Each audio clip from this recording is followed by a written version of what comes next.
The Three Sisters and the Ugly Prince. Once upon a time, in the middle of a dense forest, lived a poor woodcutter with his wife and 3 daughters. Every day he would go to the forest, cut wood and sell it in the village to earn his living. One evening, when the sky was glowing with golden orange and pink colors, he told his wife, "Tell our eldest daughter to bring my food to the forest tomorrow as the work is long and I will be late in returning home."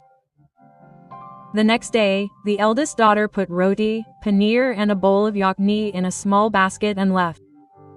But the forest was dense. The rustling of the trees sounded like whispers mixed with the wind. As the sun started setting, she lost her way. The darkness spread like a heavy blanket and fear gripped her heart.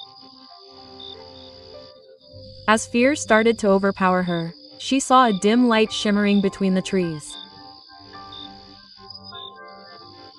She followed the light and came to a desolate cottage whose wooden windows looked old and musty, while faint curls of smoke rose from the chimney. She knocked hesitantly on the door. The door creaked open and before her stood a stooped old man with a long white beard and sharp, alert eyes.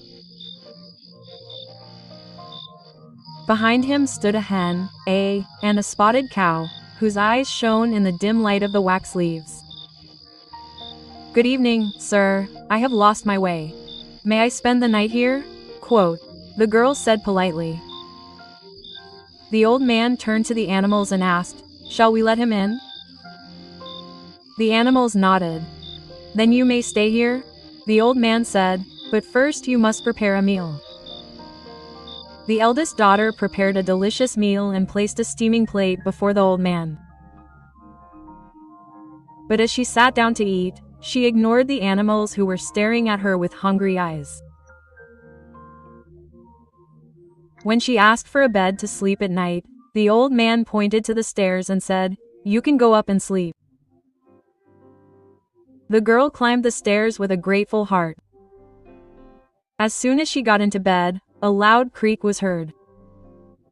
Suddenly a door opened under the floor and she fell into the darkness with a scream. The next morning when the mother was surprised why her daughter had not returned, she sent her other daughter to give her food. She also lost her way. On that Azra reached the hut and sought shelter there. Like her sister, she also prepared food but ignored the hungry animals. And in the same way, when she went to bed at night, the floor slipped down and she also fell into the darkness. On the 3rd day, the youngest daughter of the woodcutter, who was very kind and good-hearted, left with her father's food. The trees in the forest were whispering.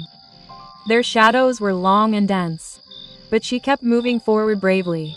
When the evening darkness started spreading, she too saw the same lonely hut. When the old man opened the door, the youngest daughter greeted him with a warm smile. "Dear old man, I have lost my way. May I spend the night here?" The old man looked again at his animals. "Shall we let her in?" she asked. The animals replied in the affirmative. "Can you stay?" The old man agreed. "But first you must prepare dinner." The youngest daughter immediately set to work. She chopped up aromatic herbs, stirred the pot with a spoon and baked rotis. The whole house was filled with the aroma. When the dinner was ready, she placed a plate of food in front of the old man. But before she sat down, she looked at the hen, the rooster and the spotted cow who were looking at her expectantly. "You guys are hungry too," she said cheerfully. She scattered grains for the birds and put fresh grass in front of the cow.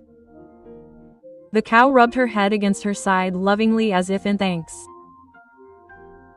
When she asked for a bed, the old man smiled and pointed to the stairs. She went upstairs and lay down on the soft bed. Her heart was filled with peace and love. But suddenly at midnight the whole house began to shake. It felt as if the walls were breaking, the ground was shaking and some huge storm was taking the house in its grip. Her eyes widened in surprise. But the storm ended just as quickly as it had come. Everything became quiet again. Though she was surprised, her eyelids soon closed. and she went into a peaceful sleep. When she woke up, the girl put her hand on her heart, her breath stopped in surprise. The old straight cottage walls had melted and disappeared, and in their place a huge palace had appeared, where golden chandeliers were glittering, marble floors were shining, and the colored glass windows on the high walls were spreading light. As soon as the girl blinked in surprise, a handsome young man was standing in front of her. He was no longer the weak white-haired old man whom I had met last night. His deep eyes were shining with love and imagination, and the smile on his face was full of enthusiasm and joy. He was dressed in royal attire. "You have broken this spell," it said. Its voice was full of emotion and charming. "The cruel fairy had cast a terrible spell on me, due to which I was imprisoned in the form of an old man in a lonely hut. I could not be free until a kind-hearted woman came who was kind not only to humans but also to animals.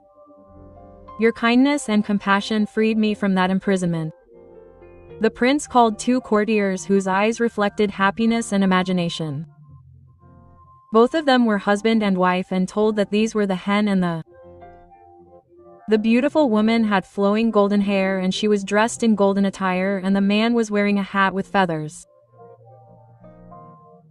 Then the prince called his minister, a servant with a kind face, and told him that this was the same cow to which you had fed.